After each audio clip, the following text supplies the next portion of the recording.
rapaziada, treinador Alan Lima aqui da Drop Sports, passando hoje para falar um pouco mais sobre o artigo que a gente publicou no nosso Instagram.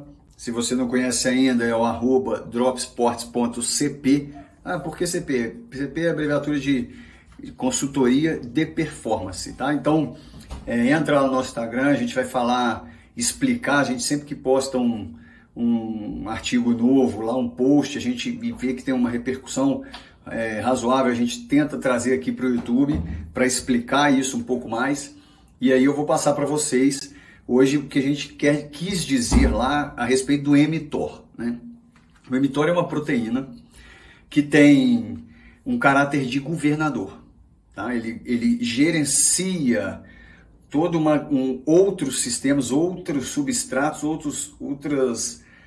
outros hormônios, né, que a gente até é bem conhecido como a cascata de mTOR, porque dele desencadeiam a liberação de outros hormônios, e aí outros processos decorrem dele.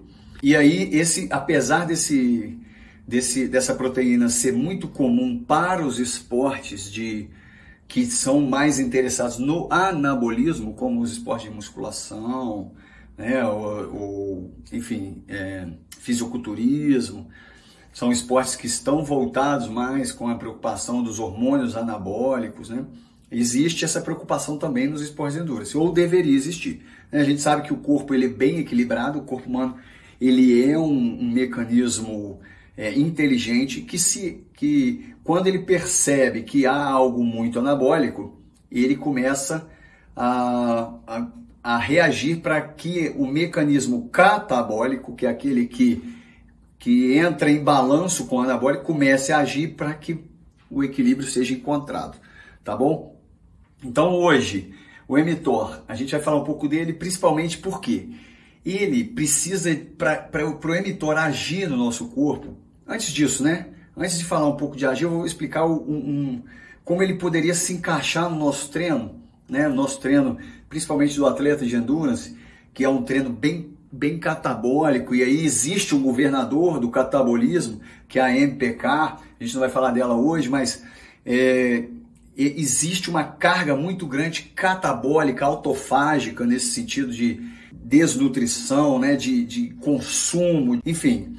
E aí a gente poderia, ou pode, ou se usa realmente, né? Em muitas vezes, em muitas situações, a questão do estímulo anabólico, que por trás dessa ferramenta é justificada pelo equilíbrio que ele vai gerar. Então, quando o catabolismo está muito alto, um tempero aqui de anabolismo faz com que o sistema se equilibre. E aí a gente ganha, renova ali a parte, até o frescor, ele é favorecido por essa contribuição, né? O frescor lá do Training Peaks, daquele gráfico clássico que a gente já conhece.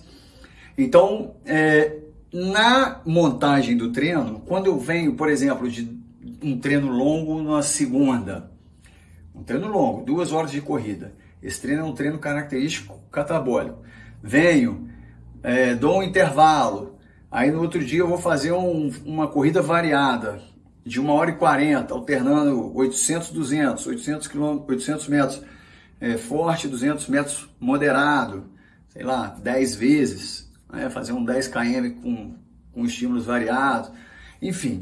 E essa característica do treino, ela é bem catabólica, principalmente para o sistema hormonal. A gente pode dar uma pitadinha ali de um intervalado, por exemplo, intervalado de 200 metros progressivo, 8 de 200 metros progressivo. Por quê? Porque aí eu vou estimular, né, o mTOR a jorrar a sua carcaça, a sua cascata, ou gerenciar a sua cascata de hormônios como IGF-1, GH, em proporções, claro, diferentes aí, né? Até mesmo insulina, que são os hormônios secundários aí, para incentivar e estimular a questão anabólica. E aí sim tentar buscar o equilíbrio. É lógico que no esporte de endurance os treinos são bem mais catabólicos que anabólicos, né? Não é à toa que o físico do atleta de endurance, ele é bem mais magro, enxuto, vamos dizer assim, do que um físico de um atleta anabólico, por exemplo, dentro do próprio triatlon.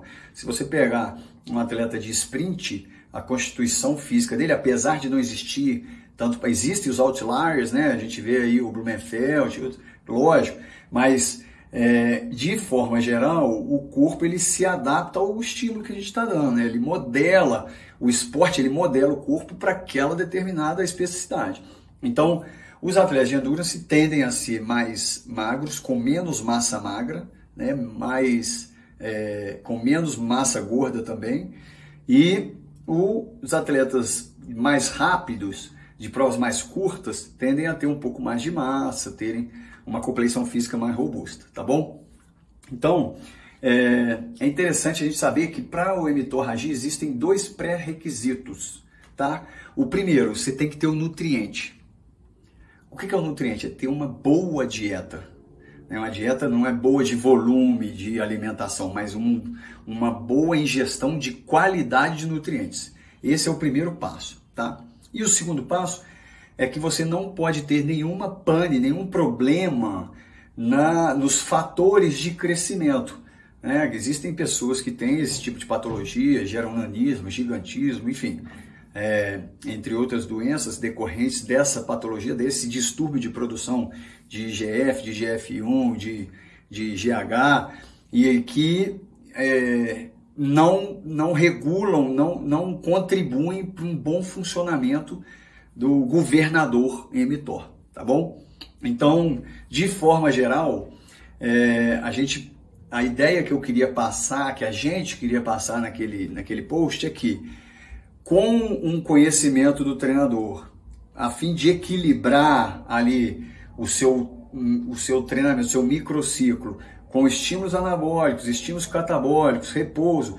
Cabe aqui até uma observação que antigamente como é que se fazia, como é que se montava, a grosso modo, a escola russa, Matveev, enfim, dentro dos microciclos, as sessões de treino, a gente pegava, quando a gente fazia um treino muito catabólico, por exemplo, 3 horas de corrida em Z1, Z2, né? No dia seguinte havia um descanso dessa modalidade aqui, desse efeito agudo do treino que você teve. E aí sim, no terceiro dia, né, 2 dias depois, você voltaria a treinar, geralmente com volume mais baixo, intensidade mais alta, enfim. Então esse era o pacote, assim vamos dizer, quando existia um pico catabólico, né? Se você, por exemplo, está fazendo uma semana de choque de volume, por exemplo. Mas viu-se que o efeito, a resposta do corpo é muito melhor quando se tem esse mesmo treino extremamente catabólico, de 3 horas de corrida. Ao invés de descansar no dia seguinte, entra com um estímulo anabólico forte ali, no dia seguinte, um 300 negativando, ou 6 de 400 em limiar 2, e aí você dá um estímulo anabólico ali e pum, o treino bem curto e bem intenso. Lembrando que é temeroso esse tipo de montagem de sessão de treino, de microciclo, porque tem que ser um atleta experimentado, né? Até para ele se conhecer, questão de estrutura morfológica constituída, já preparada para receber esse tipo de estímulo, lógico, mas a resposta de ter um catabólico e um anabólico no dia seguinte e só nesse outro dia, no terceiro dia, o descanso, é bem superior, tá? Depois eu vou lembrar o nome do artigo, a gente fica lendo o artigo, mas eu vou trazer para vocês, tá bom? Então dessa forma eu encerro o vídeo de hoje, espero ter contribuído, esclarecido um pouco mais sobre a função do mTOR na fisiologia e do triatlon em especial, né? Para a gente poder saber como usar isso aí. E qualquer dúvida, a gente está à disposição para esclarecer. Podem deixar nos comentários aí, pedra, crítica, construtiva, destrutiva, o que vocês quiserem aí para a gente poder argumentar, até porque das diferenças aí que o conhecimento é construído, tá bom? Segue a gente lá, se inscreva no canal.